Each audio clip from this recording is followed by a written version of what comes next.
مرحبا بالجميع، إن شاء الله تكونوا الناس الكل بخير.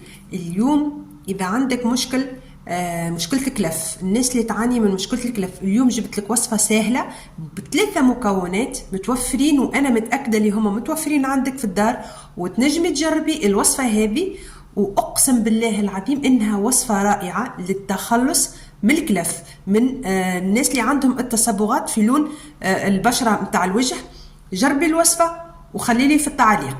لهذاك شنو نستحقه؟ انا خذيت عسل، كركم، وحامض. الحامض الليمون. اذا عندك بشرتك حساسه من الحامض تنجمي تستغني عليه، لكن الحامض في وصفتنا لليوم لازمنا وضروري ان نضيفوه للوصفه، لكن اذا بشرتك حساسه تنجمي تستغني عليه.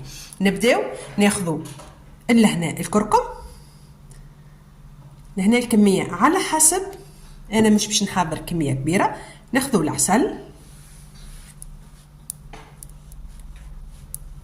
ونجي ونضيف الحامض، من أكثر الوصفات الرائعة للناس اللي تعاني من التصبغات والكلف، أكثر الوصفات المفيدة للناس اللي عندها مشاكل التصبغات والكلف. نجي ونخلطهم ونتحصل على مزيج هذاك اللي باش نستعمله الوصفة لليوم.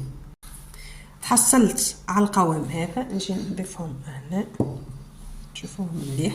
انا استعملت كميه الكركم الكل، يكون القوام متاعو متماسك بالطريقه هذه.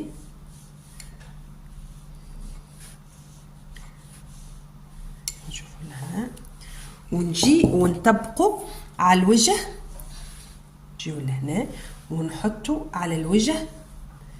شوفوا القوام يكون هكا، ونستعملوا على الوجه والرقبه.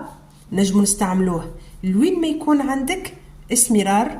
للناس اللي عندها مشاكل الكنف هذا الحل صدقوني اكثر من رائع. الوصفه هذه تعطي نتيجه. الوصفه كيف ما تشوفوا لهنا، الوصفه تنجمي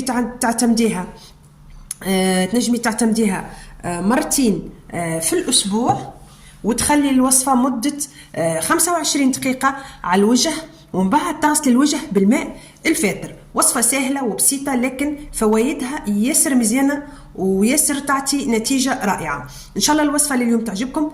إذا عجبكم الفيديو لايكيوا الفيديو. إذا عندكم أي اقتراح فيما يخص الوصفات خلوا لي في التعليق.